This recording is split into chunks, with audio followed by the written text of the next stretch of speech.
끝까지 판다. 끝판 토론. 스픽스와 광주 전남 스픽스가 함께합니다. 지난주 최상병 특검 청문회가 의미 있는 족적을 남겼습니다. 특히 법사위 소속 국민의힘 의원들 불참한 덕분에 민주당 의원들의 총공세가 눈부셨는데요. 답답했던 국민들의 속도 뻥 뚫어줬고 일신을 지키겠다고 각자 도생에 급급했던 증인들. 이 권력의 종노릇이 무엇인지 제대로 보여준 증인 선서 거부한 그 증인들의 거짓을 통해서 새로운 단서와 증거들을 또 확보할 수가 있었습니다. 윤 대통령이 왜 격려했는지, 일개 투스타인 임 전 사단장을 왜 지키려 했는지, 그 마지막 퍼즐이 김건희 여사가 아니겠느냐 하던 의혹이 더 명백해지는 관련 인물들의 그 관계도 또 소통 증거들 또한 속속 보도되기도 했는데요. 자, 이러한 정황에 대한 여당의 방탄과 비호 속에 차기 당권주자 그 한동훈 전 비대위원장의 윤 대통령과의 절연하기로 작정했을까요?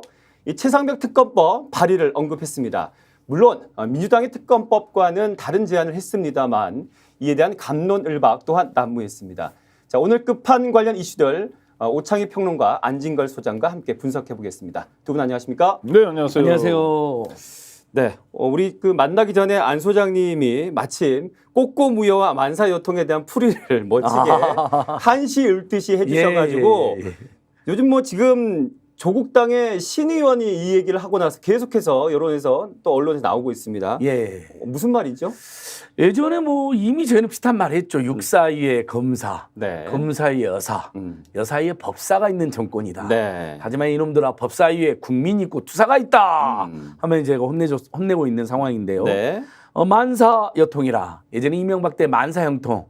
만사가 다 이상득형으로 통한다고 했던 것처럼 네. 이 윤석열 꼴서는 만사가 김건희 여사로 다 통한다. 네. 인사도 뭐 뇌물도 그다음에 어떤 의혹이 발생한 그 사건의 배후에도 역시 김건희 여사가 있더라라는 네. 거고요. 꼬꼬무요. 요즘 뭐 꼬꼬무라고 꼬리에 하는 꼬리를 물고 뭐 네. 유명한 방송 제목도 있는데 네. 꼬리에 꼬리를 무는 의혹의 배경에는 끝자락에는 늘 여사가 있다. 그러니까요. 그래서 만사여통과 꼬꼬무효가 신조가 되었다고 생각합니다. 뭐 네. 뽑지도 않은 영부인이 국정농단 비선개입을 일삼으면서 이제 우리 국민들께서는 의혹이 아니라 여러 가지 사건을 통해서 또 여러 가지 정황을 통해서 팩트로 만사여통과 꼬꼬유물을 열심히 풍자하고 있는 그런 단계까지 진입한 것 같습니다. 네.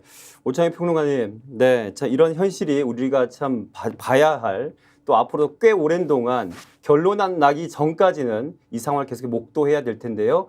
뭐 이런 얘기들 나오는 것, 또 특히 김건희 여사가 결국 그 끝에 있지 않느냐라는 그 의혹이 이제는 합리적 추론을 넘어서 거의 팩트화되는 것 같습니다. 아니 이야기가 자꾸 나오잖아요. 대통령 부인 김건희 씨에 대한 얘기가 이곳저곳에서 막 나오고 저는 이게 단순한 이야기거리에서 멈추지 않는다는 걸 그 최재형 목사가 로비했던 장면, 뇌물을 줬던 장면에서는 그야말로 확신할 수 있게 됐는데 네. 뭐 이를테면 몇 가지 민원들이 있었다는 거예요.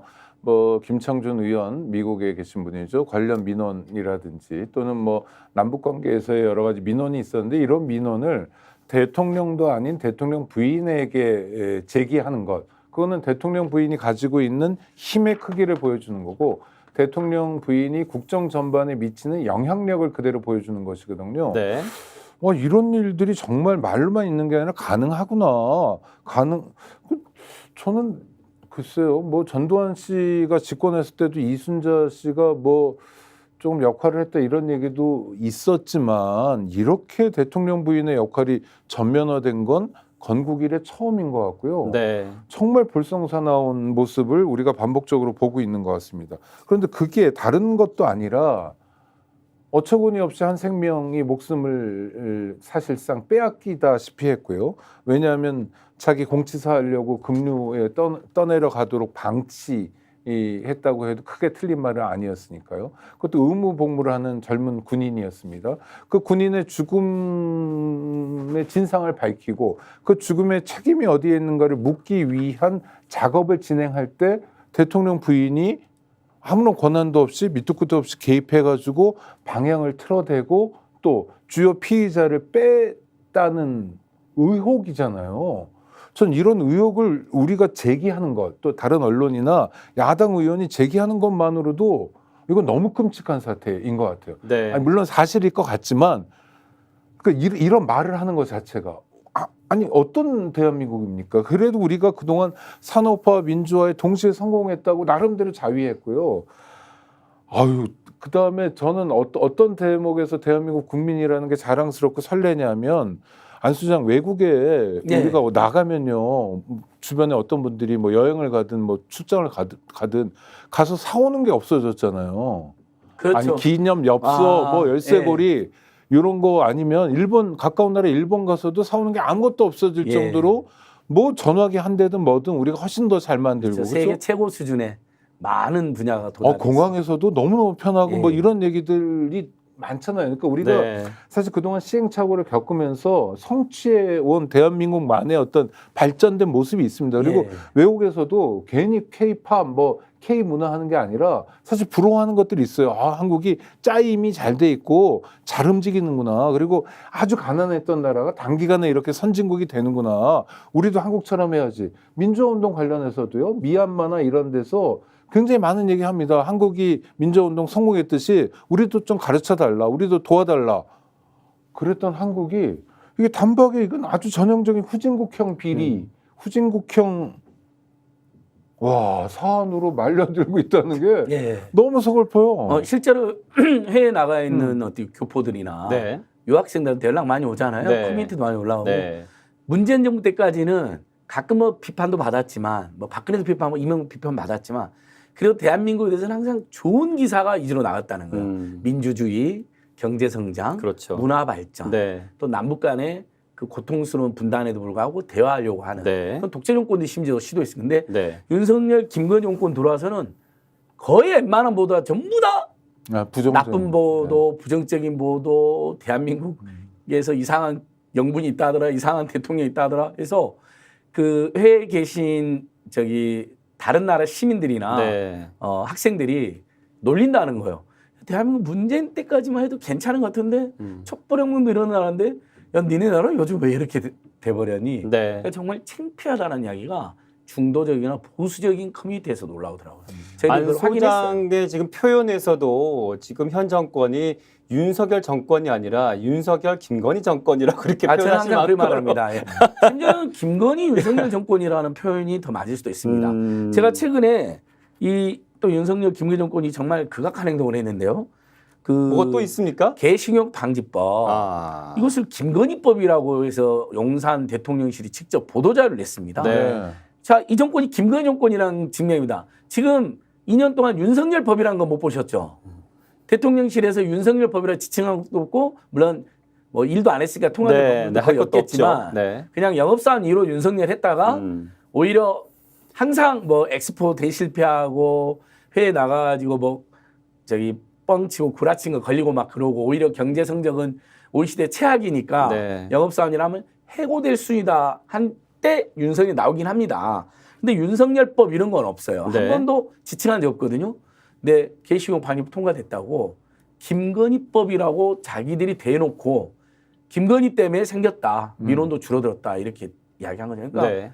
넘버원이 김건희인 거죠. 뭐 사진의 가운데 김건희가 있는 건 뭐 우리가 너무나 많이 네, 봤고요. 네. 근데 그 김건희법이라는 것도 동물권 단체들이 지금 반발한다는 거 아니에요. 이게 수십 년간 활동해온 대한민국의 동물권 단체들의 피와 땀의 산물인데 갑자기 윤석열 김건희 정권 들어서 등장하더니 김건희가 조금 이미지 개선으로 강아지 몇 번 그렇게 안고 나타나더니 이용하는, 네. 김건희법이래. 그러니까 그런 과장과 비하게도 김건희 권력이 은연중에 드러나고요. 네. 그것을 김건희법으로 명명해서 보도자료까지 낸 행태를 봤을 때 지금 용산 집무실은 김건희가 지배하고 있다라는 하나의 상징이 거기서도 읽을 수가 있었습니다. 아니 그럼 네. 안 소장님, 윤석열 대통령 취임 이후에 국회는 다 여소야대였잖아요. 네. 그럼 야당 의원들은 대통령 부인이 만든 법을 통과시켜 준 거네요? 그렇지가 않죠. 아니 그러니까 이 법은 김건희 목이 메입니다. 수십 년간 그러니까. 동물권 단체들과 또는 뭐 국제교류했던 단체들이 이제 외국에서 지적을 받고 네. 개시경은 좀 뭐 문화적 차이도 있고 반발한 분 있지만 종시하면 좋겠다는 거였고 그게 동물권 단체와 국제교류 단체들이 네. 시작했고 시민사회 확산됐고 인권 동물권 지정에 다 확산이 되고 그다음에 상대적으로 민주당이나 진보정당 의원들이 더 적극적으로 주장을 했습니다. 아니 네. 그러니까 예. 저는 주장을 하더라도 그러니까. 뭐 경우가 있어야 그 되잖아요. 법도 박홍근 의원이라든지 이런 분들이 주로 냈어요. 민주당 의원들도 많이 냈어요. 근데 갑자기 박홍근법도 아니고 김건희법으로. 김건희법이래요. 중간에 잠깐 강하게 나서 뭐 개식용 반대합니다 뭐 네, 정도 네. 한 거죠. 캠페인 한두 번 한 게 전부인데 하여튼 지금- 너무 민망하잖아요. 네. 이제 김건희법의 사실 오늘 핵심은 좀 아닌데 이제 뭐 이야기 지금 맥락상 나오다 보니 김건희 여사에 대한 얘기를 하다 보니 결국 김건희법이 나왔습니다. 근데 그런 와중에 지금 김건희 여사는 뭐 지난해에도 진행했었지만 자살 관련한 정신건강 간담회를 계속해서 또 본인이 이제 직접 대외 활동을 하고 계신데 지금 우리 국민들은 정신건강이 오히려 그분 때문에 피폐해지고 있는 이 상황에 정신건강 관련한 간담회를 이제 하고 계십니다. 아니, 그러니까 너무 극단적이에요. 언젠가는 뭐 조용한 내조만 하겠다고 했다가 또 언젠가는 그런 설명도 없이 몇 달씩 어딘가 사라졌다가 또 갑자기 요입당 해가지고 갑자기 나타나 외국도 다니고 뭐 어쩌고저쩌고 이러고 아니 도대체 어떤 그 심리 상태도 좀 이해가 안 되거니와 기본적으로 대통령 부인이 어떤 자리인지 네. 무엇을 해야 되는지에 대한 이해도 없고 일종의 욕망만 예. 분출하는 상태인 것 같아요. 그러니까 자기가 그게 정말 국민을 위한 어떤 것이 아니라 네. 저는 대통령 부인이 글쎄 선출직은 아니지만 대통령의 배우자란 이유만으로 뭐 과도하게 뭐 억눌려 산다거나 또는 네. 뭐 막 이렇게 부속물처럼 다니는 이런 건 아니라고 봐요. 기본적으로 좀 세상이 어떤 세상인데 자기 일도 해야죠. 네. 예를 들어서 직업을 가진 사람이라면 전 그 직업에 계속 종사하는 것도 예. 굉장히 바람직하다고 봐요. 근데 대통령 부인 김건희 씨는 그런 스타일이 아니라 이상한 자기만의 정치, 자기를 위한 정치, 예. 자기가 도드라져 보이는 정치만 하고 있거든요. 네. 아까 말씀하신 것처럼 대통령실이 된 보도자료들 보면 기사나 사진으로서 주인공이 김건희 씨예요. 맞습니다. 그렇죠. 네. 너무 희한해. 이런 나라가 있습니까? 그 뭐 어딘가 찾아. 사건이 네. 의전비서관의 김승희라는 코바나 콘텐츠 네. 직원을 데리고 들어가서 그렇죠.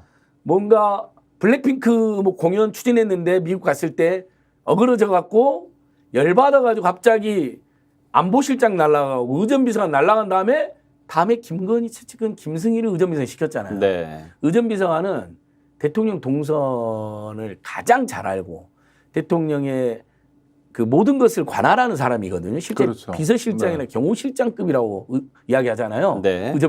그걸 김건희 채찍질을 시켰을 때도 이미 드러난 거죠. 여기는 V0가 김건희구나. 네. 그러니까 의전비서관은 김건희의 신기경호 모든 걸 제일 잘하는 김건희 채찍질을 시켰고 그래서 김건희를 중심으로 의전을 하려고 했던 거라고 저는 생각합니다. 네. 물론 학폭 때문에 날아갔지만 네. 근데 그로도 김승희가 날아간 다음에도 보셔도요. 사진이라든지 심지어 외국에 나와서 정상회견을 하는데 당연히 가운데 대통령이 있는 건 뭐 애교를 모르는 사람도 알잖아요. 네. 본인이 가운데에 서 있습니다. 여러 번. 네. 네. 제지당하기도 합니다. 네. 근데 이것은 7시간 서울에서 7시간 녹취록도 보면요. 내가 집권하면 가만두지 않을 거야.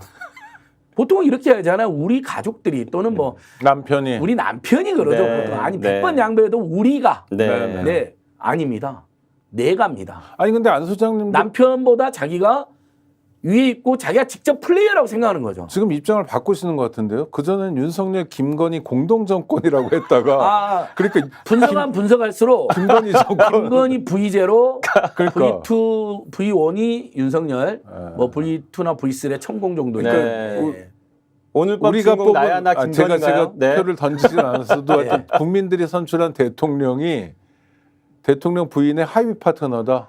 지금 윤석열 와. 대통령이 일면 김건희 여사의 관계에 대해서 네. 세간에서 여러 분석이 나오는데 그렇죠. 네. 영육이 지배받고 전혀 부인에게는 꼼짝도 못하는 네. 그런 관계다라는 게 중론입니다. 아니 그건 많은 사람들이 그런 네. 가정은 있잖아요. 아니 실제로 아니 그런 가정이 있을 수 있죠. 아니, 부인 부인의 말을 잘 권력이나 듣고, 파워가 더 센 집도 있을 수 있고 뭐 배경이 더 좋다거나 네, 네, 돈을 네. 더 많이 뭐 벌어온다거나 등등 이유로. 아니면 뭐 흔히 말하는 성질이 조금 더 세다거나 그러면 아니 남편한테 아니, 그런 살 필요 게 없잖아요. 많아요. 은맥이 그거 사람 은맥이지 맞아요. 그거. 네. 저는 그게 좋다고 생각해요. 부부는 평등해야 되고 네, 네. 또는 여성이 조직이든 가정이든 리드하는 건 좋다고요. 네. 그러나 여기는 엄정하게 민주주의 권력 영역에서 국민의 권력을 이임받는 투명하고 공정한 선거 절차를 통해서 우리는 최소한 윤석열과 이재명의 경쟁을 본 거지. 그렇죠. 김건희는 후보가 아니잖아요. 아니, 지금 근데 가정 얘기하는 거 아니잖아요. 네. 공적인 영역 아니, 얘기하는 집에서 건데. 김건희가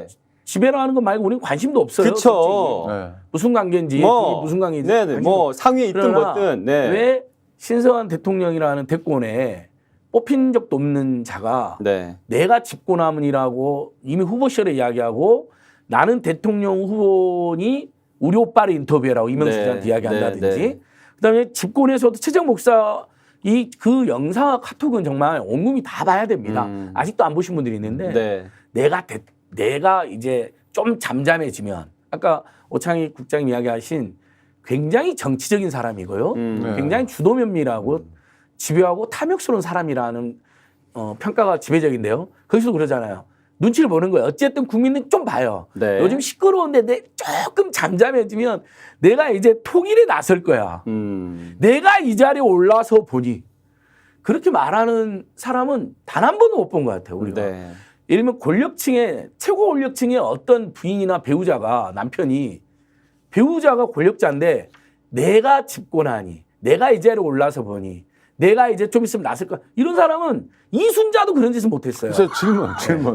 알았어요. 오늘 사실은 사안이 있는데 김건희 여사라는 이 사람에 대한 얘기 그러니까. 그동안 있었던 얘기인데도 지금 벌써 시간 이렇게 갔어. 이걸 이야기해야 최상병 특검법에 왜 맞아요. 그 사람이 제가 개입했다는 질문 하나 거기. 할게요. 네, 좋아요. 자, 여기 올라와서 본다는 건 대통령의 지위잖아요. 대통령의 지위를 구성하는 건 몇 가지 요소가 있는데 물론 권한도 있지만 중요한 게 정보잖아요. 그러니까 경찰의 정보, 국정원 정보 여러 가지 정보들이 대통령실에 집중되고 그러니까 이제 다른 뭐 관점, 다른 안목이 형성되잖아요. 본다는 건. 그럼 대통령 부인 김건희 씨는 예를 들어 대통령이 받아야 될 보고도 같이 받거나 또는 그에 준하게 받고 있다고 저희는 그렇게 추정하고 그렇게 있어요. 추정할 수 있는 부분입니다. 자, 그건 많이 정황 상태가 맞죠. 네. 최재형 목사가 처음에 2002년 6월 달에 김건희 씨를 미팅을 했을 때 네. 사내 향수를 줬죠. 그때. 그랬죠. 첫 번째. 네. 첫 번째 명품 뇌물이 간 겁니다. 그때 너무나 자연스럽게 경호실 직원들이 검색을 하고 이미 경호실 직원들도 상당히 일부 장악이 된 거예요. 그래서 아니 대통령 집무실이 아니라 밀실 코바나 컨텐츠로 손님을 불러들이는데 그럼 경호실 직원들이 여기서 만나시면 안 됩니다 해야 되잖아. 그렇죠. 아니야. 상식적일 텐데. 매뉴얼대로 움직이더래요. 네, 해왔던 거죠. 비서관들이 명품을 올리면 네. 시시한 물건 올리면 연락이 안 오고 명품 올릴 때 연락이 오고 책 싫어하고. 그다음에 두 번째 네. 진짜로 출장 경호 와 있고 네. 당연히 부실 경호였지만 근데 매뉴얼대로 딱 경호원들이 가로막으면서 검색도 하고 그리고 다음 손님도 있어. 야, 줄 서 있어. 그러니까 네. 그것은 시스템화된 거예요. 네, 권력도 아닌 자가. 네. 그리고 그 뭐냐면 이미 윤석열 권력의 일부가 김건희한테 충성하면서 그런 서비스 제공하고 정보도 제공하고 있겠죠. 그 자리에서 결정적으로 최재형 목사가 뭐라고요? 금융위원을 누구를 시켜라고를 들었잖아요. 네.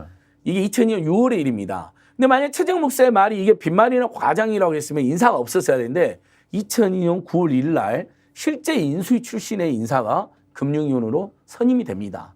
뭐 맞아떨어지지 않냐면 금융위원은 차관 복급 고위 간부기 때문에 인사검증 한두 달 했을 거란 말이죠. 그러니까 6월 달에 뭐라고요? 누구를 금융위원을 시켜라. 그것도 역시 매우 자연스럽더래요. 그러니까 네. 뭐 보통 이러지 않겠어요. 만약에 그런 과잉충성 전화가 영문에 오면 여보세요. 그건 아저씨하고 이야기해야죠. 대통령님하고 이야기해야지. 저는 못 들은 걸 하겠습니다. 저는 전혀 그런데 개입 안 합니다. 보통 이러지 않습니까? 멀쩡한 사람이라는. 사실 우리도 그러잖아요. 그럼요. 아니 동네 조그만 조직에서도 사무처장이 해야 될 일인데 뭐 예를 들면 제가 대표라고 네. 대표한테 뭐 뒤로 네. 저 누구 간사점정 승인시키는 네. 저 해주고 그러면 네. 아유 그건 사무처장 일인데요. 사무처장 권한인데 저희가 올 거면 안 됩니다. 저는 그거 못 들은 거로 할게요. 그렇죠. 뭐 보통 이렇게 하잖아요. 그렇죠. 조그만 조직에서도 네, 네. 개통이라든지 네. 또는 권력을 무시하면 안 되잖아요. 네. 근데 거기서 너무 자연스럽대. 그래서 최재형 목사가 그 유명한 탐정 취재, 그렇죠. 몰래 취재를 네, 네. 결정하게 된 계기가 오라? 내가 있는데도 인사 개입을 대놓고 하네? 그래서 이제 그걸 진행했던 진행했고 거죠. 네. 그것을 폭로해야 되나 말아야 되나 고민 엄청 했겠죠. 왜냐하면 그거 하는 순간 역사의 경랑에 그렇죠. 빠져들고 잘못하면 네. 안규에 잡혀가서 옛날 같으면 예. 예. 아니, 지금도 국정원이랑 검경이 맘만 먹으면 최재형 목사 구속시킬 수 있으니까 지금도 실제 5번 불려가갖고 고초를 겪고 있잖아요. 온갖 네. 고발 다 당하고. 네. 근데 서울 양평 고속도로 네. 우리 이제 6월 29일 방송인데 작년 이맘때 저희가 폭로를 했습니다. 네. 강북구원하고 저희들이 네. 서울 양평 고속도로를 조작한 거 보면서 와 큰일 났다. 인사개입뿐만 아니라 고속도로까지 얘기하는 내가 폭로해서 가시밭길을 걷더라도 폭로하겠다고 그게 결심한 계기가 됐답니다. 그랬죠. 네. 근데 정보가 저는 갑니다. 거기서도 인사 정보 간 거 아니에요. 윤핵관이 아니라 김핵관들이 여성 대통령님, 김건희 여사 대통령님 누구를 누가 일면 저기 여사님에 대한 충성을 다하고 있고요. 네. 금융으로 적당할 것을 이렇게 정보와 사람을 제공을 하는 거죠. 그 과정에서 분명히 임성근에 대한 정보도 저는 언젠가 들어갔을 거라 추정이 매우 아니 그러니까 짓습니다. 안 소장님 말씀을 쭉 따라가 보면 뭐냐면 박근혜 전 대통령이 왜 네. 탄핵을 당했는지 네. 최순실 때문에 당했죠. 어떻게 보면요. 네. 그거랑 비슷한 구조로 지금 놓여 있고 더 나쁜데요. 최순실보다 더하죠. 어. 최순실은 조심하는 척이라도 그리고 했지만 아니 그리고 약간 뭐 최순실 씨는 뭐라고 해야 될까 이렇게 보조적 역할 네. 그런 거잖아요. 네. 예. 보조하는 역할. 그렇죠. 보조 비선 느낌이었죠. 네, 여기는 그러나 와. 주도 비선 느낌이죠. 더 나쁘죠. 아니, 지금 그 아까도 언급했지만 그 국립정신건강센터에서 김 여사가 이런 말을 했어요. 누구나 인생을 살다 보면 찾아오는 삶의 위기, 어려움이 있고 저에게도 왔었고 그로 인해 저 역시 몇 년 동안 심하게 아팠었다. 깜깜한 밤하늘이 나를 향해 무너져 내리는 듯한 불안감을 경험했다라는 얘기를 했는데 요 책은 무너지는 불안감을 극도로 느끼지 않을까. 어떻게 이채 양명주에서 최상명 사건에서 이 주가 조작으로 확 이렇게 엮일지 본인이 과연 알았을까요? 아니, 본인은 알죠. 알았으니까 우리가 모르는 바로 거지. 그죠. 본인은 알죠. 알았으니까 그날 그렇게 많은 전화 통화를 대통령이 경로를 하면서 하지 않았을까라는 추측인 거잖아요 지금. 근데 그게- 관저에서 대낮에 3번인데요. 최소 네. 확인된 것만. 근데 처음에는 그건 확인됐는데 나중에 보니까 신범철 맞아요. 뭐 국방비서관한테 다 통화를 하잖아요. 그러니까 네. 와, 그 바쁜 와중에 또 그때가 아마 그 보이스크 사태 있을 때 거예요. 잼버리 파행 맞아요, 사태. 맞아요. 네. 8월. 그러니까 네. 그 즈음이에요. 7월 말 8월. 예, 네. 그러니까 정말 정신 없었을 텐데 우즈베키스탄에 가 있는 이종섭한테 출근도 안 하고 관저에서 왜 3번이나 전화냐. 둘이 사귀는 것도 아닌데. 우즈베키스탄은 새벽이었다고 하더라고요. 사귀는 사이도 그래 못하겠죠. 네. 보통 그러면 한 번 업무 지시했다고 쳐요. 2번 더 했다. 네. 지금 박지원 전 국정원장 포함하여 그 남편이 통한 거 아니다. 아내가 했지 않을까요? 관저에서 아무도 네. 없으니까. 근데 그걸 추정할 수 있는 합리적인 굉장히 중요한 근거가 있습니다. 네. 그 우리 일부 탐사 보도에서 나온 것처럼 윤석열 김건희 당선을 위해서 애썼던 한 국민이 네. 한 국민. 전화를 했더니 네. 윤석열한테 분명히 전화했더니 김건희가 받았죠. 여성이 받아요. 네. 그럼 보통은 남편 전화 받으면 보통 우리 상식적으로 그러지 않습니까? 배우자 뭐 여성이 부인 전화를 남편이 그렇죠. 받던 남편 네. 전화를 부인이 받던 네. 배우자 받으면 네. 아 지금 오늘 잠깐 피곤하신가? 화장실에 계신데요. 화장실에 네. 가신 두고 하셨네요. 또는 샤워 중이십니다. 아니면 피곤하신가 아까 약주 한 잔 드시고 주무시네요 하고 제가 누구시라고요? 제가 내일 전화 전해드릴게요 드려라 정도로. 이렇게 끊지 않는데 그분은 녹취 보면 이런 굉장히 거 오래 통화했죠. 딱 그 선생님이시군요. 지난 대선 때 너무 고마웠어요. 우리 많이도 하셨죠. 본인이 기다렸다는데 주도를 합니다. 그래서 장시간 통화를 합니다. 네. 앞으로도 저희 많이 도와주셔. 그게 딱 봐도 본인이 대통령이에요. 네. 그러니까 그렇게까지 전화를 관리를 하고 있단 말이죠. 저는 진심으로 우리 안 소장님 말씀하시는 게 다 음모였으면 좋겠어요.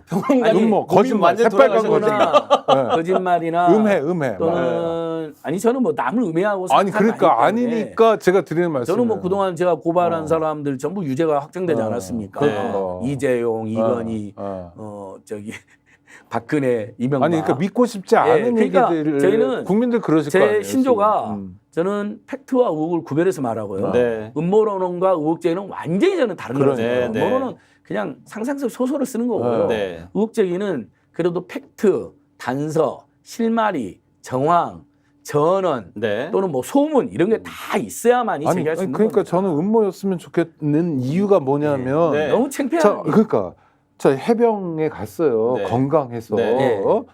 뭐 얘기한 정신적으로도 건강, 육체적으로도 건강하고 그래서 자랑스럽게 대한민국의 아들로서 군대 갔어요. 근데 갔는데 죽는 건 너무 어처구니 없이 죽었어요. 네. 그래서 도대체 사람들이 다 놀라는 거잖아요. 이렇게 군인을 죽일 수는 없다. 그렇죠. 국가가. 그러니까 이게 어떻게 된 거냐를 살피는 과정에서 대통령 또는 대통령 부인이 아주 세게 개인적인 인연으로 개입했다는 건 이건 무서운 얘기예요. 되게. 그러니까 요 일에서도 개입했다면 다른 일에서도 개입했을 수 그럼요. 있는 그렇죠. 그럼요. 그러니까 그럼요. 한두 가지가 아니에요. 아까 제가 인사개입 사례 말씀드렸잖아요. 서울 양평 고속도로를 55%를 휘게 만들었는데요. 몇 천억이 더 드는 공사를. 그것을 윤석열이 스스로 주도했을까요? 아니, 윤석열은 그 아니, 동네에 합리적이에요. 땅이 있는 걸 자기 재산 관보니까 알고는 있지만 장모님과 김건희가 얼마나 많은 땅을 실제 소유하고 시가가 얼마고 그다음에 차명 보유한 땅은 얼마인지 윤석열은 맨날 술만 먹고 머리도 아플 때면 잘 모를 겁니다. 그리고 보니까 윤석열은 꼼꼼한 팩트 체크를 보여준 적이 없어요. 네. 예를 들면 옛날 검찰 수사 때도 뭐 박근혜는 뇌물로 엮여서 집어넣었는데 뭐 이런 녹취록 공개되잖아요. 네, 그러니까 네. 굉장히 자기 권력을 막 남용해서 몰아가는 스타일이지 세세하게 꼼꼼하게 뭐 하는 걸 업무도 마찬가지로 본 적이 없잖아요. 뭐 엑스포 같은 것도 꼼꼼한 사람이었으면 그렇게 어이없이 안 지겠죠. 또는 그렇게 뻥도 안 치겠죠. 아니 하루 전날 엑스포 유치하는 것처럼 언론 보도 쏟아져 나왔는데 그런 짓은 안 하겠죠. 꼼꼼한. 그래서 고속도로 조작 같은 경우도요. 저는 이제 오창석 국장님께도 음모가 아니라는 게 50 인수위부터 휘기 시작했는데 네. 55% 노선이고 몇 천억의 공사가 더 드는 걸 예탈 다시 해야 되는 수준이거든요. 그렇죠. 예탈 뭐 다 그러잖아요. 요즘 예탈 다시 해야 된다. 수십 년 진행해서 예탈 겨우 통과했는데 그럼 또 해야 돼요. 그럼 그 예탈을 하면 부결될 아니에요. 그 안은요. 저희들이 보기에. 근데 그냥 밀어붙였잖아요. 그건 윤석열 머릿속에서 나오는 건 아니라고 봅니다. 그건 이제는 예. 이렇게 또 가네요. 윤석열 대통령이 이제 수사 외압에 지금 정황을 그동안 의혹을 갖고 했지만 이제는 드러났다고 봐야 되는 거고 전화한 사람이 윤석열이 아닌 김건희다까지 가는 거지 않습니까? 그러니까 외압의 주체가 두 명인 거죠. 실제 직권남용을 저지른 대통령이 있는데 그 위에서 검사위에 여사로서 김건희 여사가 블랙펄 뭐 이종호, 인베스트먼트 네. 이종호라는 사람과 임성근이 골프를 함께 치는 사이로 지금 의혹을 나오잖아요. 네. 아주 구체적 카톡방까지 공개됐잖아요. 네. 그 멋쟁이 해병방. 정도면 네. 그리고 또 하필이면 지금 실세가 경호실인데 네. 김용현 경호처장 네. 거기 보면 해병대 출신의 경호처 간부도 전직감 임성근 존경하는 사람도 연루돼 있단 말이죠. 네. 그러면 윤석열 최측근이나 김건희 측근들이 개입됐을 의혹이 높은데 네. 그 중에서도 김건희에게 23억이라는 뇌물 주가 조작으로 뇌물을 줬다는 의혹을 받는 권오수 일당이 있는 거 아닙니까? 네. 거기에 핵심 당사 이종호인데 네. 자기를 위해서 처벌까지 받는 사람이 부탁을 했다. 주가 조작에서 23억이라는 이득도 줬다. 그 때문에 수사도 받고 처벌도 받았다. 근데 전화 와가지고 임성근 사단장님 저번에 2002년 포항에서 대통령 인기 떨어졌을 때 장갑차 출동시켜가지고 그때 보셨죠? 여사님도 인기도 올려주고 보니까 완전 여사님 찐팬이더라. 충성을 다한다 하더라. 해병대 사령관도 해야 되고 나중에 사성장군도 돼서 나중에 이제 북한 공산당도 때려잡을 사람이다. 대통령의 자유민주처럼 자유를 50번씩 했는데 이번엔 자유를 100번씩 외치는 사람이다. 얘를 제가 상상하려면 요거는 음모론일 수 있죠. 네. 네. 하면서 굉장히 임성근을 반드시 지켜야 됩니다. 여사님. 여사님 사람입니다. 와 나도 알죠 그 사람 하면서 바로 여보 지금 사단장이 이만한 일로 구속되게 생겼 당신 뭐하고 있는 일을 어떻게 하고 있는가. 내가 꼼꼼히 일 처리해라 그랬지. 누가 이렇게 어이없이 해라 그랬어. 오늘 안 수장님 작정하고 나오셨네. 예. 윤석열이 엄청 전날 혼나고 예. 그 다음날 이게 7월 30일이잖아. 7월 네. 31일이잖아요. 네. 7월 30일이잖아요. 네. 그래서 박정원 단장이 했던 한 사람의 경로로 모든 불법이 시작됐다가 저는 그 경로의 배후에 분명히 그 정도의 악영향을 끼치는 인사에 개입이 있었을 것이다.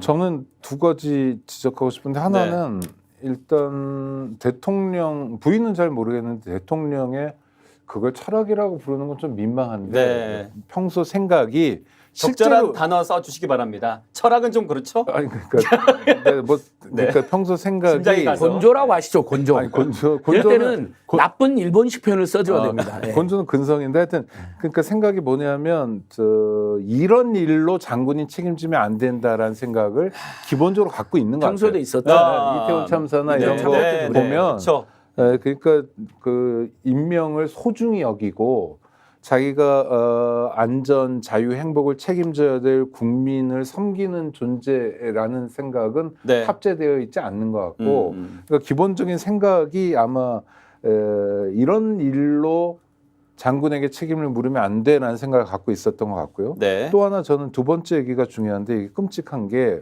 이 아무개가 대통령 부인 김건희 씨한테 청탁을 했단 말이에요. 근데 진짜 했는지 안 했는지는 정말 특검을 통해서 그렇죠. 밝혀내야 되는데 네. 저는 청탁해도 될 것 같은 분위기, 청탁하면 통할 것 같은 분위기가 그렇죠. 굉장히 만연해 있는 거 아니냐라는 맞습니다. 생각이 들어요. 맞습니다. 맞습니다. 그러니까 네, 저분은 전화 드리면 내가 원하는 해줄 거야. 방향으로 음. 직권 남용이든 또는 뭐 대통령 탄핵의 위험이든 네. 이런 거 생각하지 않고 내 얘기를 들어줄 거야. 내가 원하는 걸 해줄 거야. 라는 기대감이 있는 것 같아요. 그동안 어떤 관계였길래 그게 가능하신가 씨, 김건희 씨 했을까요? 주변 사람들에게는 그러니까 좋은 의미에서 아니 저는 서울의 소리 기자에게도 그러잖아요. 건너오라고 뭐 예. 이러고 아주 작은 의미에서 1억을 줄 테니까 건너와라 그러니까 그러죠. 1억 작은 줄 테니까. 의미에서의 사람을 책임지기, 작은 의미에서 뭐 사업 잘하기 이런 수완 보여주기 이런 데 좀 능한 사람 같아요. 네. 그러니까 그거는 온갖 그런 로비, 청탁, 뭐 부탁 이런 것 속에서 관계가 이제 맺어지는 거죠. 네. 주고받으면서 맺어지는 거예요. 그러니까 과실치사 사건에서 피의자 중에 한 명을 그것도 아주 중요한 피의자, 가장 중요한 피의자를 뺄 수도 있을 만큼 그 빼는 게 대통령 부인에 대한 청탁으로 이게 말이 오가는 와 이거 자체가 사실 절망적인 상황이라는 거예요. 네, 네. 저 오차국 장 아주 중요한 제기주신데 그건 어떻게 그런 판단을 했겠습니까? 사실은 만약에 일체 개입도 안 하고 비선도 아니면 그런 전화도 안 받으실 뿐만 아니라 전화에도 역효과나죠. 혼난다. 그렇죠. 오히려 야 네가 청탁하려는 사람 더 불이익당한다. 그렇죠. 예전에는 실제 그렇게 최고위층 한 조직의 최고위층이 그렇게 선언하는 사람들 많아요. 나나 부인한테 청탁하면 폐가방신한다. 바로. 그렇죠. 이재명 시장도 그렇게 선포해서 유명했죠. 네. 인사 개입이나 뭐 부정한 청탁하면 폐가망신하니까 청탁을 받아줘요. 네. 아우지 탐관 그렇죠. 보내기로. 알아서 한번 해봐라. 청탁은 망한다는 거 보여주겠다. 이런 공직자도 있어. 이재명 그렇죠. 시장도 그중에 한 명이었고. 네. 근데 여기는 자 취임식 때 보니까 도이치모터스 주가 조작 가족들 다 불러들였잖아요. 네. 양평 고흥지구 수사 책임자 경기 남부경찰서 송무경위를 수사 책임자를 불러들였어요. 그렇죠. 수사 네. 못하게 하고 네. 그동안 자기 위해서 주가 조작한 사람 취하하고 극우 세력 불러들여갖고 인증샷 찍고 극우 유튜브의 여동생은 대통령실 근무시키고 다 이게 그걸 보면 무슨 자기랑 같이 불법이나 비리나 탐욕이나 공작을 했던 세력들은 끝까지 챙기는구나. 일. 두 번째 최재형 목사 사건 그 최재형 목사님만 그렇게 봤습니까? 그래도 보면 샤넬 향수 그다음에 디올백 그다음에 신라 면세점 또 고급백을 고급 선물로 보이는 걸 들고 기다리는 사람 있잖아요. 네. 그게 아크로비스타에서만 죄송합니다. 아크로비스는 우리 사무실인데 거기서만 예. 세 건이 지금 확인됐는데 네, 네. 그 직원들 김건희 옆에 있는 직원들이 4명이 등장하거든요. 네. 최재형 목사님이 네, 지금 네. 이야기한 행정관들 그다음에 경호실 직원들의 태도 아까도 말했어요. 매우 카톡에서 매우 능숙능란하잖아요. 저렴한 선물이 올라오면 아무도 답을 안 해요. 명품이 딱 올라가면 여사도 답을 하고 기다렸다는 비서들도 목사님 시간 잡아드릴게요. 그렇게 하고 봤더니 경호실 직원들도 아주 자연스러워요. 네. 한두 번 한 솜씨가 아닙니다. 영상도 그렇고 최재형 목사 말도 네. 매뉴얼화 되었다는 거예요. 아니 네. 너무 궁금해요. 네. 근데 검찰이 제가 어제 국회에서 그런 토론회를 했는데 사건 조작을 막 해요. 네. 그다음에 이화영 부지사 사건 같은 경우에도 뭐 이를테면 증언을 하면 네. 그러니까 피고인에게 좀 유리한 정황의 증언을 하면 이걸 막 검찰에서 위증죄로 기소하고 그러니까 사법방해도 하고 막 그런 여러 가지 모습들이 있잖아요. 네. 뭐 이재명 대표에 대한 그런 검찰의 도발 같은 거 뭐 한두 가지가 아니고 네.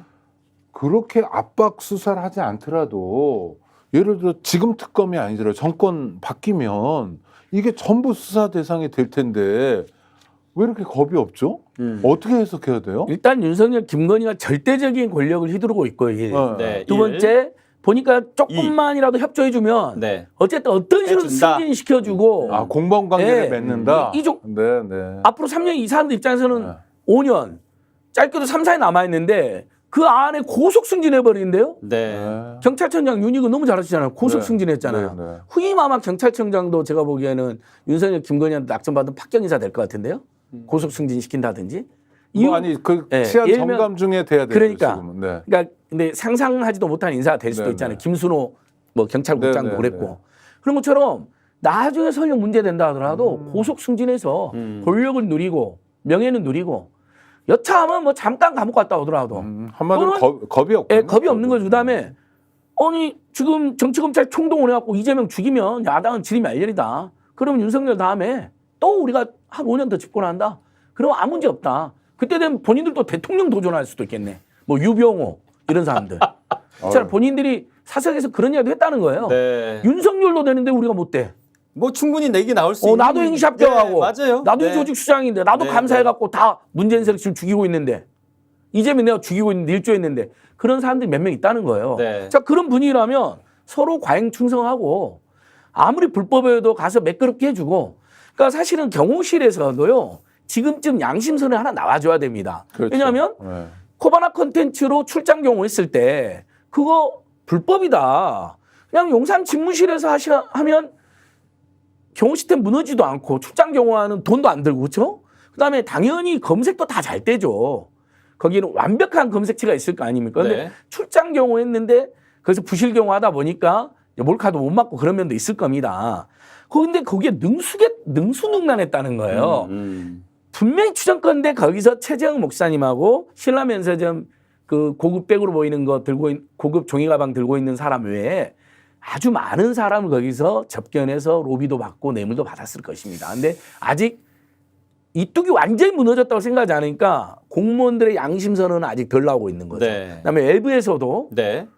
한두 명은 나오기 시작했어요. 이탈자들이. 네, 아까 네. 그 김건희 여사하고 통화한 사람도 그 사람 이탈한 거잖아요. 윤석열, 김건희 너무 나쁘니까 폭내버린 거잖아요. 그렇죠. 네. 그 통화 내역을. 네. 뭐 윤석열 대통령 계십니까 그랬더니 우리 선생님 고마워요. 그동안 너무 많이 선거 때 본인이 선거운동 총괄한 것처럼 이야기를 한단 그래요. 말이죠. 네. 근데 그것도 그 사람 이탈한 거잖아요. 네, 네. 더 나올 거예요. 네. 근데 아무튼 철저히 보호해주고 고속 승진 켜주니까 아직까지는 권력 내부에서 폭로는 덜 나온 것 같아요. 끝판 토론 오늘 키워드는 김건희 여사 특집입니다. 그렇게 생각하시고 따라오시길 바라고 양심 선언들이 건의기에서 좀 나왔죠. 그래서 명품백 관련해 가지고 그렇죠. 이견들이 팽팽하게 되다 보니까 결론이 안 난 상황이고 또 한편 공수처에서는 또 디올백 관련해서 수사 착수하겠다 이렇게 나왔습니다. 오창익 평론가님. 네. 네.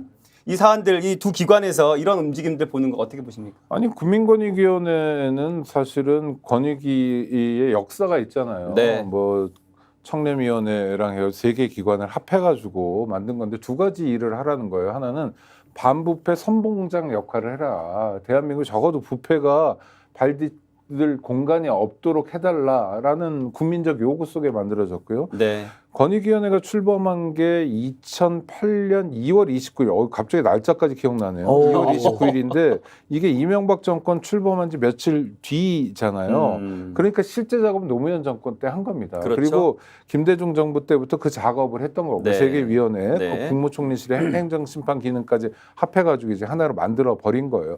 첫 번째는 반부패라는 거, 두 번째는 국민들 입장에서 행정을 좀 따져달라는 거, 옴부즈만 네. 역할을 해달라는 네, 거죠. 네, 그래서 네.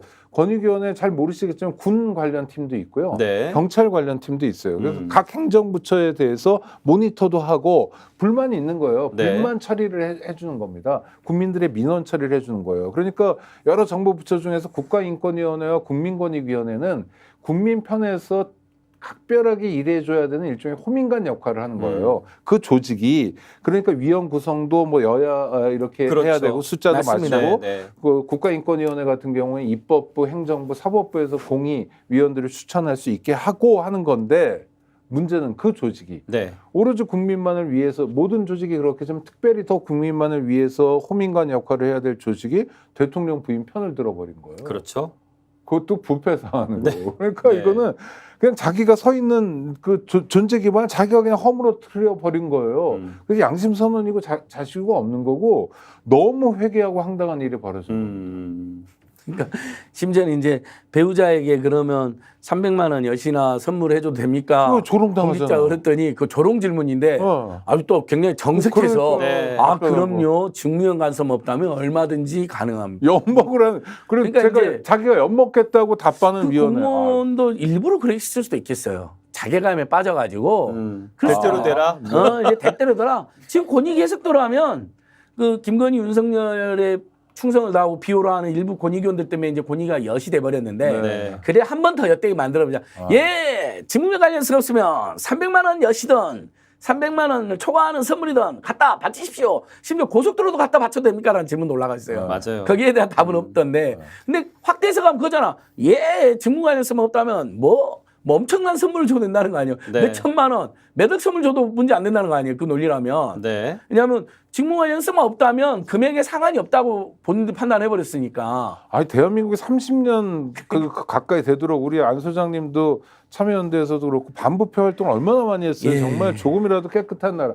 그래서 실제로 많이 만들었습니다. 우리가 네, 옛날에 네. 뭐 면허증 달라고 그러면 10,000원짜리 껴줘야 되는 그 부패 후진국이 지금 오히려 돈 내면 그 자리에서 체포될 정도고 네, 야단 맞습니다. 맞고 아까 네, 그랬잖아요. 네. 인사청탁하면 거꾸로 아우지 탄광 가고 이런 상황까지 만들어 왔는데 아우지 말이 나오네요. 불과 아니 재밌습니다. 아니 비유가 너무 좋았어요. 아우지 오늘 말이 아주 나오네. 비유가 찰집니다. 아니 비유 찾은 거야 안 소장님이죠. 근데 불과 2년 만에 이렇게 엉망진창을 만들어 버리고 자기들만 망가지는 게 아니라 주요한 국가기관을 예. 망가뜨리는 건데 이렇게 되면 권익위가 앞으로 일을 못 하게 되는 거예요. 맞습니다. 그러니까 손님들이 찾아오지 않는 가게가 돼 버리는 거고요. 네, 맞습니다. 그다음에 저 네. 가게에서 어떤 식당이라고 하면 저기서 파는 건 불량식품이 아닐까라는 이미지가 더 씌워지는 거예요. 이거 극복하는데 정권 하나 몇 바뀐 년 거로 잘 안 걸릴 돼요. 그러니까 이제 생각해 보세요. 나쁜 이제 짓이에요. 공직자 정말. 부인이나 또는 뭔가 이권 또는 특권 또는 공정한 경쟁을 해야 되는 뭐 인허가 이런 데에서 직무 관련성 없다고 배우자한테 그냥 배우자한테 아무 생각 줬다. 나는 부탁도 안 했다.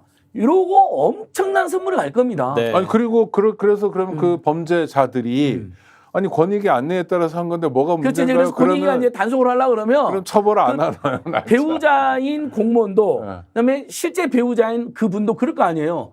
분명히 유권 해석을 뭐로 해놨어요. 당신들이. 김건희 여사도 그렇게 해놨고 질문이니까 300만 원짜리 선물이 엿을 선물로 됩니까? 그러니까 예 직무에서 없다면 가능합니다 해서 그 지침대로 500만 원짜리 백을 줬고 500만 원짜리 뭐 선물을 줬다 아니면 뭐 현금 줬다 하고 할 거 아니에요. 네. 그냥 용돈이나 하시라고. 근데 그게 어떻게 보고가 안 되겠습니까? 백을 하나 딱 집어 들어오면 남편이든 아내든 공무원 공직자인 아내가 그랬죠. 이거 어디서 갖고 온 거야? 누가 주대? 오창익 본부장이 주던데? 이거 직무 연관성 없다고? 오늘 그러면서 꽁트 여러 번 나오고 있어요 지금. 짤 좀 이걸 나오겠어. 또 받았는데 네. 이걸 우리가 어떻게 모른 척하냐? 그 사람 괜찮지? 그래. 챙겨주자. 네. 인허가도 주고 승진도 해줘버리고 탈락시켜야 되는데 일감도 그리 몰아줘버리고 그러면 남한 자본이 대한민국 자본주의는 무너지는 겁니다. 아니, 지금 선의 경쟁도 당장, 네. 무너지는 거고. 당장 어떤 일이 있냐면 그 중부 지역의 어떤 기초 단체장 서천군수. 부인이 네. 그렇게 대놓고 말씀하시는군요. 아니 그분이 네. 할수 있어. 천공 스님을 스승을 막 따라다녀 네, 나온 걸린 네. 사람이에요. 네. 네. 자, 하여튼, 서천군수. 네. 그래서 부인이 받아가지고 지금 충남도청 광역에서 이제 감사가 진행되잖아요. 감사 결과는 뭐가 되겠습니까? 수사 의뢰가 될 거예요. 그러면은 국가가 하나의 룰로 움직여야 되는 거고 하나의 잣대로 하나의 원칙으로 움직여야 되는데 특히 상대방을 형사처벌하는 사안에서는 그래요. 예? 아니 예를 들어서 서울에서는 무죄인데 충청도 가면 유죄면 그게 국가입니까? 말도 네. 안 되는 거거든요. 근데 이거를 권익위가 허물어뜨린 거예요. 대통령 부인에게 잘 보이려고. 김건희 한 명을 비호하기 위해서 지금 검찰 무너졌죠. 네. 경찰 무너졌죠. 심지어 수사 책임자가 대통령이 취임식 간 다음에 수사가 안 되죠. 군대 무너졌죠. 네. 인권이 정말 개판돼 버렸죠. 네. 반인권 인사들이 인권이 그냥 무너뜨리고 있죠. 네. KBS 국민의 방송이 아니라 박민의 방송 돼 버렸죠. 됐죠. 네. TBS 곧 있으면 문 닫죠. 네. YTN 민영화 돼 버렸죠. 네. 네. 용산 집무실 느닷없이 청와대를 두고 갑자기 용산으로 가고 뭐 이쪽 이상한데 관저들 다 1조 넘게 썼다죠. 거기서도 뭐 고급 분재도 받았다죠. 그다음에 그 공사도 다 수익하겠는 다 김건희랑 연관이 있는 회사라는 추정이 나오죠. 실력도 없는 회사들. 완전히 대한민국의 모든 지금 네, 웬만한 공적 시스템. 공공기관, 네. 사정기관, 뭐 감사원도 완전히 윤석열 앞잡이 돼버렸죠. 다 무너져 버린 겁니다. 네. 지난주 어쨌든 민주당의 그 청문회를 통해서 이런 것들이 지금 다 드러났고 다시 한번 확인할 수 있었는데 이제 다음 주 정무위에서 이 지금 김건희 여사 정조준하는 지금 일정이 나와 있는데요. 그 명품백 수사건 종결 처리한 국민권익위 상대로 청문회 추진하는 방침을 세웠습니다. 뭐 어떻게 좀 기대할 만한 것들이 또 나올까요? 어떻습니까? 그럼요. 왜냐하면요, 그 결국 결론은 네. 이게 독임제 기구가 아니라 합의제 기구이기 때문에 합의를 통해서 해야 됐잖아요. 네. 표결도 있었고 그랬는데, 그러니까 이 친야당 성향이라든지 또는 국민을 생각하는 위원도 있었거든요. 네. 그러니까 그런 분들이 청문회에서 이제 구체적으로 어떤 일이 있었는지를 밝힐 겁니다. 그러면 어떻게 되죠? 그야말로 만천하에 백일하에 드러나게 되는 거죠. 네. 저는 그런 아픔이 있더라도 권익위원회가 자기 자리를 찾아갔으면 좋겠고요. 이게 공직사회에 있는 분들이거나 또는 다른 분들에게 안 좋은 신호로 가지 않았으면 좋겠다. 네. 어렵게 대한민국이 반부패 활동을 해왔는데 이게 한꺼번에 그냥 다 30년 전, 40년 전으로 돌아가지 않도록 하는 역할을 위해서라도 네. 여당이 잘 못하면 야당이 하고 그렇죠? 행정부에서 잘못하면 국회에서라도 하고 그래서 대한민국을 좀 지켜주는 역할로 이게 단순히 정쟁 차원이 아니라 중요한 국가 기능을 지키고 중요한 국가 기관을 지키고 그럼으로써 국민을 지키는 활동을 야당이 이제 본격적으로 하는 거다라고 네. 저는 새기고 싶어요. 네. 정쟁 차원이 아니다. 네. 저는 이런 해석도 봅니다. 법사위에서 최상병 특검법 사실 뭐 아쉬운 점들은 너무 잘 됐어요. 네. 뭐 저는 표현은 조금 더 정제해서 하는 게 좋다고 생각합니다. 왜냐하면 네. 늘 중도적인 국민이나 합리적 보수 국민들은 내용도 보지만 우리 야당 진보 세력의 태도도 좀 보거든요. 네. 그래서 그런 당부는 해보지만 그래도 한 90점짜리는 됩니다. 많이 밝혀냈어요. 국민의힘이 저는 난리가 났다고 생각해요. 국회 안 들어가니 민주당이 계속 상임위마다 청문회하고 불러들여가지고 우리 정권 이제 끝장나게 생겼다. 부랴부랴 그래서 7석 받고 들어왔다고 봅니다. 네. 법사위 청문회를 보고. 네. 왜냐하면 막 뭐가 밝혀져 버리잖아요. 그 얘기도 해방을 못 놓잖아요. 그 얘기도 있지만요. 그러니까 지금 김 여사 관련해서 청문회 그 정무위 때문에 국민의힘이 국회로 돌아올 수밖에 없었다는 해석이 있는 게 그렇죠. 그 윤핵관에 윤항원 의원을 배치한 게 바로 이 점이다라고 얘기하고 있거든요. 맞습니다. 그러니까 법사위뿐만 아니라 자 운영이 다음 주 운영이 열립니다. 네, 네. 운영에서 대통령실 소관이죠. 대통령실인데 정진석 불러다가 민주당뿐만 아니라 개혁신당까지도 벼르고 있더라고요. 왜? 최상병 특검법은 이건 완전히 김건희든 윤석열이든 둘 다든 둘 중에 하나가 주도해서 국가기관 완전히 무너뜨렸다. 억울하게 죽은 상병의 죽음을 쥐들이 철저히 수사라고 지시 내리고 7월 30일 날 보고하니까 거기에 장관, 해군 참모총장, 뭐 군사 보좌관 싹 모여가지고 잘했어 박수도 보내주고 격려도 하고 사인까지 직접 해놓던 놈들이 그 다음날 윤석열 전화 한 통 받고 난리가 난 거잖아요. 네. 그걸 따지겠다고 하더라고요. 그 기획신당 천하람 대표도. 그러니까 자 운영에서 그걸 따져주고요. 정무위에서 김건희 권익위 관련 따져주고요. 그다음에 산자에서 또 석유시 채우고 있잖아요. 느닷없이 왜 갑자기 전 세계가 지금 탈석유와 알리백화 되고 있는데 어마어마한 뻥을 친 거 아닙니까? 사실 네. 저는 이거 100% 사기 사건이라고 자신합니다. MB 자원외교 때도 우리가 당했고 네. 산자에서 그것도 청문해 줘야 됩니다. 이렇게 그렇게 되면 이 정권 무너질까 봐 지금 부랴부랴 들어온 겁니다. 국민의힘이. 와서 방해하겠죠. 근데 확실히 방어가 안 돼요. 너무 나쁜 짓을 했고 너무 불공정하기 때문에요. 아마 돌아와도 뭐 의사 방해는 하겠지만 내용 방해는 안 될 겁니다. 아니 그리고 뭘 알아야 방어를 네, 하잖아요. 그리고 공부도 안 했어요. 아니, 그러니까. 국민의 의원들은 몰라요. 아니 그 공부가 비리에 대해서 문제가 공부를 아니라 안 했고. 대통령 부인 김건희 씨 문제라면 김건희 씨에 대한 정보를 대통령실에서 여당 의원들에게 공유해 줄 것도 아니잖아요. 백을 몇 개를 받았는지. 그러니까 뭘 방어를 해주더라도 뭘 알아야 방어를 해주거든요. 윤핵관이나 김핵관에는 모른대요. 그러니까 이철규가 그거 그 명품 창고에 있어. 국가기록물을 지적해서 창고에 있을 거라고. 다른 의원들은 아니 그것이 어떻게 국가 기록물이 되며 네. 또 어디 뭐 선물 반환 창고가 있다는데 그게 이제 주로 핵관들이 했잖아요. 그런 네. 발언들을 그런 변명들을. 근데 전부 다 그게 엄청난 똥볼인 거예요. 말이 안 그렇죠. 되잖아요. 그러니까 모르니까 그러면 당장 네. 운영위원들이 그럴 거 아니에요. 예, 고맙습니다. 그 명품 반환 창고 한번 가봅시다. 그럴 거 아니에요. 없을 거 아니에요. 있으면 그 뇌물 창고가 되는 거고 없으니까 거짓말한 걸 거고. 아니 있어도 좋고 없어도 좋고 그러니까 다 좋아요. 네. 뭐 해도 좋은. 그러니까 윤핵관들이나 김핵관들이 네. 정보 공유도 없이 자기들이 충성하는 과정에서 제한적 정보로 이상한 해명만 해가지고 일이 더 꼬이고 있다는 지적도 있더라고요. 우리 권부부장이 저 국회에서의 활약 이걸 네. 전 그러다가 보다가 법사위에서 유상범 의원하고 법사위원장 정청래 위원장의 짧은 그 언쟁을 보면서 정말 공부요? 그렇게 공부 얘기요? 아, 정말 이거 참. 일부러 한번 짚고 가야 되겠어요. 네. 그러니까 이분 동생이 아주 유명 배우이기도 한데 네. 지역구도 좋아요. 아주 청정 지역에서 오신 분이 네. 국회법 공부하라고 그러니까 공부는 내가 잘하지 않았냐고. 야. 이 사람 서울 법대 유치한 나왔거든요. 싸움. 그리고 네. 서울대에 나온 자들이 그런 생각을 하는 아니 게 법대가 특히 그래요. 법대. 서울대 나온 자들이 그런 생각하는 게 은연히 드러난 거죠. 네. 은연중이 아니라 대놓고. 원래 노골적으로 그리고 하는데 서울법대 네, 모든 친구들 서울대를 저희가 비판하는 네. 게 아닙니다. 생방송에서 네. 그런 짓을 한 거 보니까 네. 인간성이 아니, 딱 그럼요. 드러나더라고요. 아니 서울법대 친구들이 주로 하는 얘기 중에 하나가 이런 네. 거예요. 자기는 법대잖아요. 그럼 나머지를 뭐라고 부르냐면 비법대라고 불러요. 아 다른 단과들 안 부르고 아 서울대는 법 아니면 법대와 비법대만 법다구나. 있군요. 아. 근데 예를 들어서 이과에서 공부 잘하는 친구들이 의대를 가면 네. 의대와 비의대가 있지는 않거든요. 그렇죠. 그렇죠. 의대다에서 그렇게 얘기하지 그렇죠. 않아요. 네. 그런데 이 건방과 이 패권 의식 맞습니다. 이거 정말 이거 제정신이 아닌 거거든요. 진짜 그러니까 제정신 아니에요. 서울법대 나온 대통령 때문에 우리가 얼마나 힘든데 네. 거기서 비아냥을 국회법 공부하려니까 그럼 답이 뭐예요? 나 국회법 공부했다. 국회법의 어떤 조항에 어떤 것 때문에 뭐 여당 간사가 필요하고 뭐 이런 얘기를 해야 되잖아요. 할 말이 없으니까 공부 내가 잘하지 않았냐? 아주 전 국민이 바라보는 예. 자리에서 이 오늘 오만 이 시간 한동훈의 참 최상병 특검법을 뭘 조준하고 있는지도 사실 얘기하고 싶었지만 벌써 시간이 이렇게 많이 갔어요. 좀 이렇게 마무리를 하면 어떨까 싶습니다. 일단 최상병 특검법이 앞으로 어떻게 향방이 갈 건지 일단은 다음 주 이제 유당에서 대정부 질의 통해서 이렇게 진행을 할 것 같은데 이게 또 다시 21대 국회 때처럼 재표결 이어질 때 그때의 또 상황이 또 펼쳐지지 있지 않겠는가 이런 얘기가 나오고 있거든요.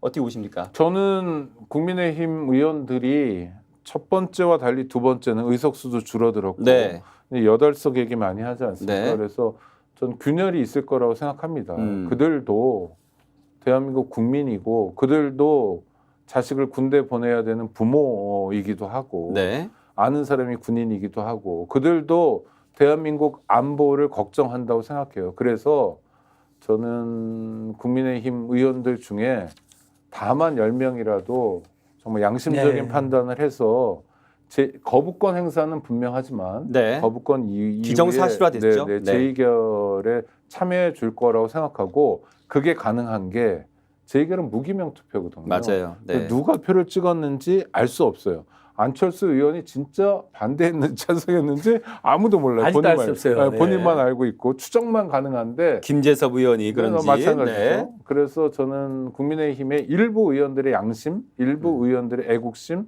책임감 믿습니다. 그래서 네. 재의결에서는 통과될 거라고 생각합니다. 네. 우리 소장님은 어떻게? 예. 네. 한동훈 최상병 특검법은 찬성한다는 건 윤석열과 차별하면서 본인이 이미지를 좀 개선하려고 하는 거죠. 총선 참패 책임이 있고 깐족깐족대고 윤석열, 김건희는 꼼짝도 못한다는 아주 비열한 쫄보다라는 사회적 비난이 엄청 싫었겠죠. 근데 보면 내용으로 보면 완전히 물타기고 시간 끌기거든요. 다시 논의하면요. 언제 법이 통과됩니까? 그리고 대법원장 윤석열 최측근 대법원장한테 추천권을 주면 특검법 하나만한 결과가 될 수도 있거든요. 그래서 저는 굉장히 위험한 제안이라고 생각하고요. 윤석열, 한동훈은 그리고 특검에서는 할 말이 없어요. 내곡동, 이명박 내곡동 사저 사기 사건하고 박근혜 최순실 국정농단 사건은요. 야당이 추천했습니다. 야당이. 그리고 그걸로 임명돼 갖고 그걸로 지들이 명예를 얻고 명성을 얻고 막 수사도 잘한 것도 있지만 함부로도 하고 그래가지고 사람 막 죽고 그걸로 권력 찬탈까지 이르지 않았습니까? 그래놓고는 그 브리핑도 얼마나 많이 했어요. 그래놓고는 브리핑이 독소조항이다. 야당 추천 독소조항이라는데 양심이 있으면 그런 말 못하죠. 지가 윤석열, 한동훈 지가 야당 추천 특검인데 브리핑도 엄청 하고. 그래서 저는 한동훈 세력 중에도 어쨌든 최상병 특검 찬성한다고 했는데 그래도 일부라도 정말 일말의 양심이라도 있는 사람들 개혁신당의 분석에 하면 한동훈 후보 캠프에 있는 의원들이 그나마 찬성 여론이 좀 있다는 겁니다. 그러니까 한동훈은 정말 문제가 많은 사람이고 한동훈 특검법의 수사 대상이지만 그래도 한동훈 캠프에 있는 소장 의원들 제발 10여 분은 정말 최상병 특검법만큼은 윤석열이 연루됐는데 당연히 야당이 추천하고 공정한 거죠. 그게 특검의 취지고 정말 뭐라 그럴까 바짓가랑이도 잡고 좀 호소드리고 싶습니다. 네. 혼내는 걸 넘어서 그냥 먼저 읍소드리고 싶어요. 정말 이 보수주의자들이 나서서 나라 지키려다가 죽은 최상병의 억울함을 보수가 풀어줘야 되지 맞아요. 않습니까? 그게 보수가 앞장서야 될 일 아닙니까? 적어도 군대 문제, 군인의 목숨 문제에 대해서는 보수가 남다른 모습을 보여줘요. 예. 책임 있는 모습을 보여줘야죠. 네, 오늘 스픽스 끝판 토론을 우리 보수 성향의 우리 시청자분들이 얼마나 많이 보실지는 모르겠습니다만 함께 하셨다면 저희는 두 손 모아서 간절히 요청드리고 부탁드립니다. 보수 여러분의 우리 최상병 특검에 대한 여러분의 진심을 보여주시길 읍소하면서 마치도록 하겠습니다. 함께 인사드리면서 마치겠습니다. 시청해주신 여러분 고맙습니다. 감사합니다. 감사합니다.